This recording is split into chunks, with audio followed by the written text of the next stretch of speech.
Thanks for joining us for day 26 of our Transformed Devotions. We are being transformed by the renewing of our minds. That's from Romans 12:2. We're getting God's thoughts, replacing our thoughts with His thoughts, and that transforms our entire lives.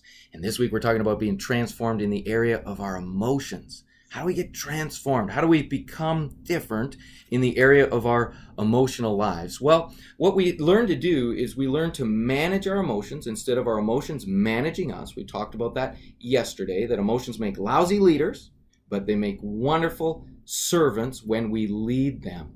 Now, here's a principle that you need to understand when it comes to managing your emotions, and that is that you can't manage what you haven't identified. You can't manage what you haven't identified.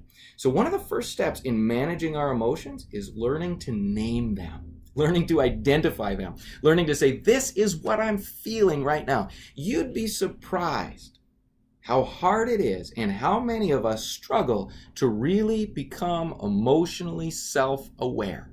Emotionally self-aware. Let me just say that one more time. Emotionally self-aware. That is, we have the capacity to, at any given point in time, name and be aware of what emotions we're experiencing. You can't manage, you can't control, you can't lead. Remember, the Bible extols self-control. It's a fruit of the Spirit. It's something we're supposed to grow in.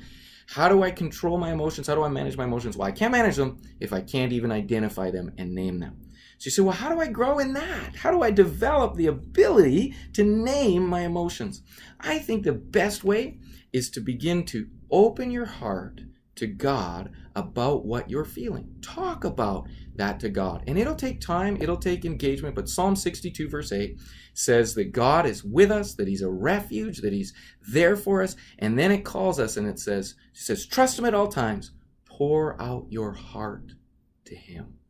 So here's what I want to encourage you to do today. On a regular basis, open up your heart and pour it out to God. And the more you do that, the more you will name and identify your emotions. The more you've named them and identified them, the more you're along the path to being able to control them. Make them your servants instead of them being your masters. Thanks for joining us, day 26 of our Transformed Devotions.